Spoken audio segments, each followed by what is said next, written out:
Welcome to our weekly show where we take a deep dive into a hit film. You can always expect some bold takes, unexpected twists, and a whole new way to experience the movies you love.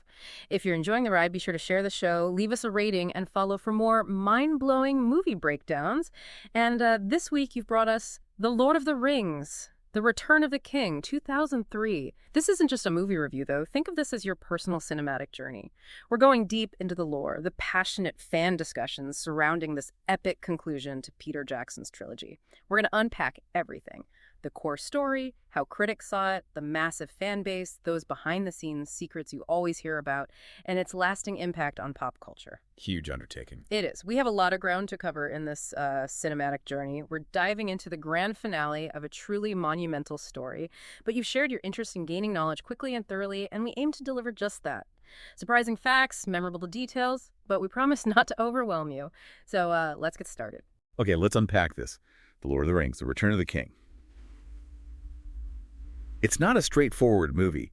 It doesn't neatly follow a three-act structure, right? It's more like all these narrative threads that have been building across three films, and they're all coming together, converging in this, I don't know, immense finale. A convergence. That's a really good way to put it. It definitely feels like that. So let's start with the core of the story. I mean, it's almost like three movies in one, isn't it? You've got Frodo and Sam on this just agonizing journey into Mordor. Precisely. It's like one of the movements, if you will, in this huge cinematic symphony, this incredibly focused, almost claustrophobic narrative of endurance. Just think about it.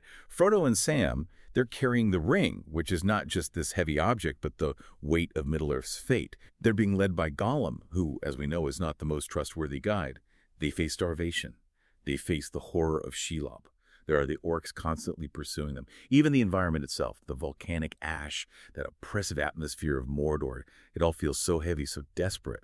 The physical and emotional toll, you really feel it. It's fascinating how the story boils down this grand conflict to such a personal struggle. Yeah, it strips away all the huge armies and the battles and the magic, and it becomes this very intimate, almost unbearable journey. And it really hammers home this idea that even the smallest beings can display incredible inner strength and heroism. Then, on the complete other end of the spectrum, you've got Aragorn's story, which is this epic sweeping tale of a man finally embracing his destiny as king. Exactly. And it's not something he steps into easily, right? He's been reluctant this whole time. But we see him not just leading armies, but making these really bold, legendary moves, like the Army of the Dead, right? This incredible moment where ancient promises and prophecies are finally being fulfilled. And then there's the Battle of the Pelennor Fields. And oh, that gamble at the Black Gate is almost desperate. But it's all about leadership, sacrifice, and that sense of a long foretold future finally coming to pass. What I find so interesting is how Aragorn's actions, his willingness to put everything on the line at the Black Gate, directly impacts Frodo's chances of success. Even though they're miles apart and completely unaware of what the other is doing, it's all interconnected. And then, of course, there's the defense of Gondor. Oh, the siege of Minas Tirith. Now, that's what I call high stakes. We see Gandalf, a beacon of defiance against this overwhelming tide of evil, and the tension just keeps building and building.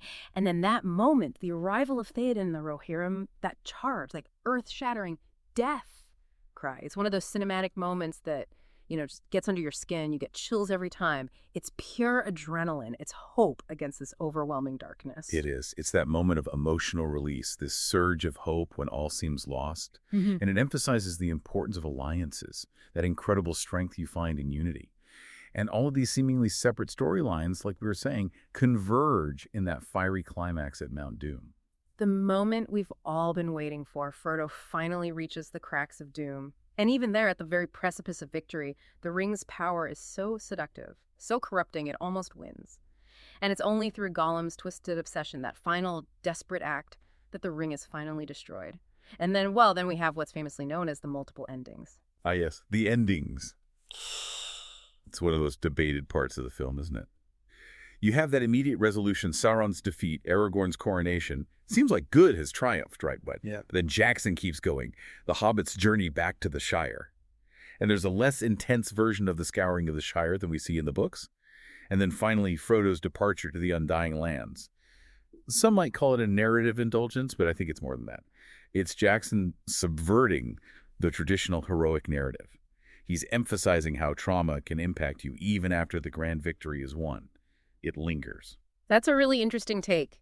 Because I can see how those extra scenes, while maybe some viewers felt they went on a bit too long, they do provide closure, not just for the whole conflict, but for the characters themselves. It's not just about saving the world, it's about what happens next, how they deal with what they've experienced. Exactly. It's about the lasting impact of war. Yeah. And the overall feeling of the film, wouldn't you say? It's both operatic and deeply earnest. It really is. And the sheer scale of it is breathtaking. Even 2 decades later, the visuals still hold up incredibly well, and that's thanks to this incredible blend of practical effects, those massive, bigature miniatures, and the CGI, which was groundbreaking at the time. But it never feels like spectacle for its own sake. It's all in service of this very earnest, sincere tone. There's a real gravity to how they treated this world and its struggles, and I think that's what resonates with people. And Howard Shore's score, you can't forget that. It's absolutely crucial in creating that feeling. It's more than just background music. It's woven into the very fabric of the film. It amplifies every emotion, underscores every important moment. You have these recurring motifs that tie everything together, and it creates this feeling of both grandeur and, I don't know, a kind of profound sadness. So beyond the battles, beyond the spectacle, what's the real heart of the story? What are the themes that stand out to you? Well, you see sacrifice, how powerful and transformative it can be. You see hope, that enduring strength of hope, even in the face of utter despair. And of course, friendship. Sam's unwavering loyalty to Frodo is a perfect example of that. But we also see the dark side of things, the corrupting nature of power. It's not just the ring itself. It's in characters like Denethor, too. It's a story about how even the smallest actions, the choices made by the most seemingly insignificant people, can have enormous consequences. And there's that subtle but persistent conflict between the natural world and this encroaching, almost industrial kind of evil that wants to consume everything. So the film hits theaters, and it wasn't just a success, it was a phenomenon. I remember the hype, and the critical reaction was almost universally positive, wasn't it? Positive is an understatement. The critical reception back in 2003 was ecstatic. Critics praised everything. The emotional depth, the sheer scope of it, the technical achievements, and they were all praising Peter Jackson for his direction, for bringing this complex story to such a satisfying and moving conclusion. And of course, it went on to win a record-tying 11 Academy Awards, including Best Picture. That was a historic first for a fantasy film, and it really speaks to the impact it had on cinema. 11 Oscars? That's unbelievable. It joined Ben-Hur and Titanic up there. What were some of the major critics saying at the time? Let's see. Kenneth Turan from the Los Angeles Times said it was massively ambitious, visually stunning, narratively complex, and emotionally stirring. He was really impressed by Jackson's ability to make something that felt both deeply personal and epic in scale. A.O. Scott at the New York Times called it a titanic success. He loved the visuals and how emotionally resonant it was. And Roger Ebert, well, he gave it a perfect 4-star review, called it a crowning triumph, a generous, overwhelming experience. He said it was a masterful achievement. So pretty much a chorus of praise. Were there any dissenting voices, any critics who weren't impressed? Very few. And mostly it was just minor criticisms. Like we talked about earlier, some felt it was a bit too long and that the multiple endings maybe stretched things out a bit too much. And of course, you always have those diehard book purists who had their very specific issues. But overall, the consensus was overwhelmingly positive. And how has that critical reputation held up over the past 2 decades? Does it still carry the same weight? It does. In fact, you could argue that its standing has only become more solid over time. It consistently ranks among the greatest films ever made, especially within fantasy and epic genres. The debates about the endings, they still continue, but they're generally seen as minor flaws in an otherwise cinematic masterpiece. Return of the King has really become a benchmark for world building and emotionally powerful storytelling in film. Yeah. And the numbers really back that up, don't they? The Rotten Tomatoes and Metacritic scores are still really high. They really are. A 94% on the Tomatometer and an 86% audience score on Rotten Tomatoes, and then on Metacritic, a 94 Metascore and a 9.1 user score. Those are really impressive. They show you how much critical acclaim and audience love there is for this film. So the critics were captivated, but what about the fans? I can only imagine the anticipation leading up to this final chapter. And the reaction, I bet it was just as intense. Intense is the perfect word. It wasn't just another film premiere. This was the culmination of years of anticipation. It was a global event. Fans who had grown up with these books, with these films, they turned out in droves. And the reaction, overwhelmingly positive. There was almost a collective outpouring of emotion. People crying, people cheering. They were just swept away. It was a really defining moment for fandom. And it's fueled this whole incredible online life, hasn't it? The memes, the quotes that people use all the time, even if they haven't seen the movies, and then all the fan theories and debates. Absolutely. The Lord of the Rings, and especially Return of the King, it's a big part of internet culture now. You have so many lines that become part of our vocabulary. My friends, you bow to no one. For Frodo, I can't carry it for you, but I can carry you. Even lines from the villains, like, the age of men is over, the time of the orc has come. Everyone knows these lines. They get used in all sorts of contexts, even humorous ones. And the memes. I mean, who hasn't seen that Boromir meme? One does not simply walk into Mordor. It's everywhere. And Aragorn kicking the helmet, the memes about the multiple endings, Eon's I am no man, the signal beacons, even Sam's love for potatoes. It's all become this shorthand online. It's amazing. And then, of course, there's the fan theories.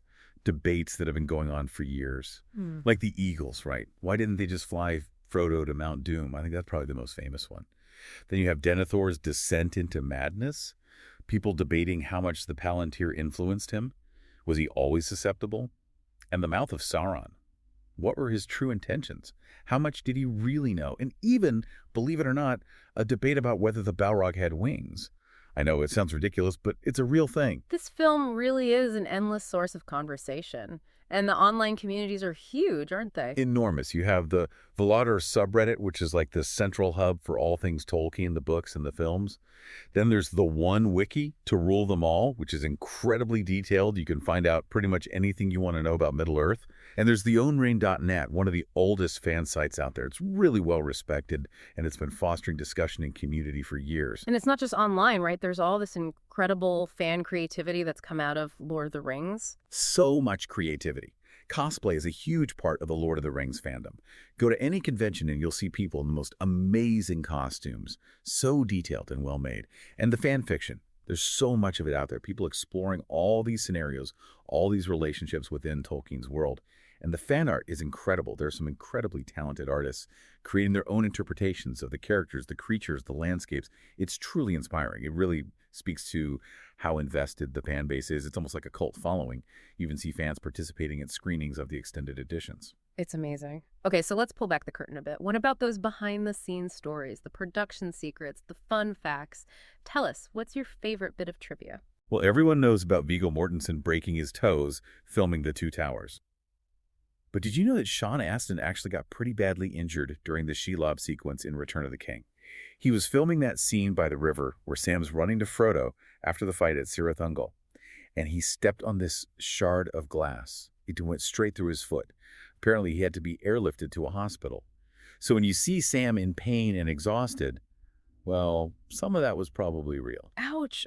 I bet that was painful. And I can't even imagine how they filmed the Battle of the Pelennor Fields. It's massive. Talk about a logistical nightmare. Oh, it was a huge undertaking. They had hundreds of extras in full costume, armor, all of that. Then there were all the horses and the explosions. They had to get all the practical effects just right. And then the cameras, they had to be in just the right position to capture those huge, epic shots.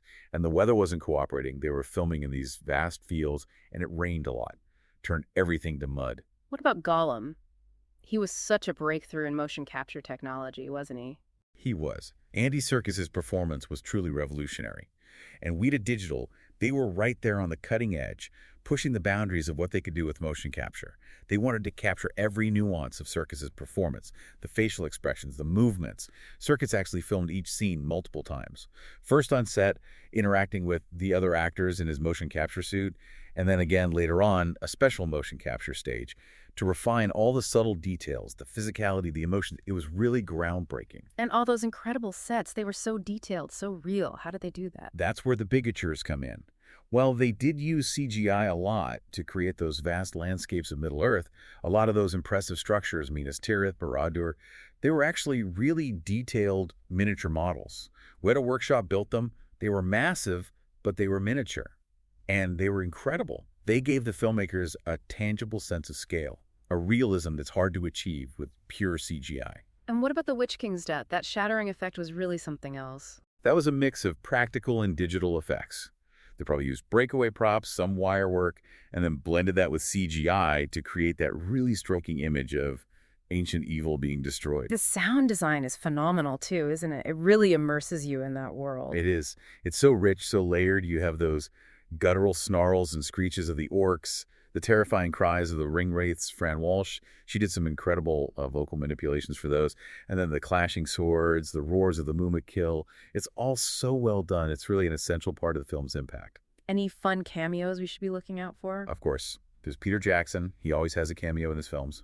In Return of the King, in the extended edition, you can see him as a corsair pirate, one of the ones that Legolas takes out with his arrow. And his children, they pop up throughout the trilogy as little hobbits and Gondorian refugees. And didn't Sean Astin have a pretty bad time filming that scene with Shelob's web? Yeah, apparently those scenes where Frodo's trapped in the web were really uncomfortable for him. They wrapped him in this thick, sticky webbing material, and he was under the hot studio lights. He said it was really restrictive, uncomfortable, even claustrophobic. I'm sure it helped add to the intensity of those scenes, though. I can imagine, and here's a crazy fact. The very last shot of the entire Lord of the Rings trilogy was actually a pickup shot for Return of the King. It was. Just a small shot of some skulls near the entrance to the Dead Marshes. Hard to believe that after years of filming, such a massive undertaking, that was the final moment captured on film. So Return of the King wasn't just a box office success, was it? It really left its mark on pop culture. Its legacy is huge. It's still felt today. Oh, absolutely. It's had a massive impact. How would you say it changed things? Well, the fact that it won Best Picture at the Oscars was a huge turning point for fantasy films. It brought the genre into the mainstream. It proved that these films could be critically acclaimed and commercially successful. Return of the King paved the way for all sorts of big fantasy productions, like Game of Thrones. And it even influenced the structure and tone of other blockbuster films. Superhero movies, for example. They're often more serialized now. It's like they learned from Lord of the Rings. And it set a new standard for how to use visual effects, right? Blending practical and digital. And the way it balanced this epic scope with a real focus on the characters, that was new. It was. And then there were the extended editions. Their success gave other franchises the idea to do the same thing. Of course, Lord of the Rings launched the careers of a lot of actors and cemented Peter Jackson's place as a top director. And the references, right, they're everywhere. Lord of the Rings has become this cultural touchstone. It has. You see it everywhere. Parodies, memes, quotes. Even people who haven't seen the movies know the iconography, the music, the lines. It's ingrained in our culture. The joke about the multiple endings, that's a classic example. And the Battle of the Pelennor Fields is still what people think of when they talk about epic battles in film. So 2 decades on, is Return of the King still a timeless film, or is it starting to feel like a bit of a time capsule, like a nostalgic reminder of how films were made back in the early 2000s? It's a bit of both, really. The themes, things like friendship, sacrifice, hope, those are timeless. They still resonate with people. The visual effects, they were amazing for the time, but they do show their age a little bit, especially compared to today's CGI. But, you know, they use so many practical effects, miniatures, and that stunning New Zealand scenery. It gives the film a very real, tangible quality that still holds up today. I think ultimately the emotion, the storytelling, that's what makes it timeless. For a lot of people, The Lord of the Rings has become comfort viewing. It's a trilogy they return to over and over again. Its impact is undeniable. It's shaped how we see fantasy on screen. Well said. For anyone listening who wants to explore further, we've put together some resources for you. We've included links to the IMDb page, Rotten Tomatoes, Metacritic. If you really want to explore Middle-earth in depth, you have to check out the One Wiki to rule them all. It's an amazing resource. Yeah. And the Drolater subreddit, thehonorring.net, those are great online communities where you can connect with other fans and just get lost in discussion. We've also included a link to Nerdwriter One's video essay on how Peter Jackson brought fantasy to life on screen. It's really insightful. And we recommend channels like Council of Elrond for more deep dives into the lore and the films. So there you have it, your cinematic journey into The Lord of the Rings, The Return of the King. We hope this has given you a deeper appreciation for the story, its impact, and the passion it inspires. What stands out to you about the film? Any questions you still have? Any aspects you'd like to explore further? This journey through Middle-earth is vast, and we've only just scratched the surface. We really encourage you to check out those resources, the fan communities, the wikis, the critical analyses. Keep exploring, and think about what makes this story so powerful. Why does it still resonate with so many people? Is it the scale? Is it the personal struggles of the characters? Is it something else entirely? That's something to ponder until our next weekly show. Thanks for joining us.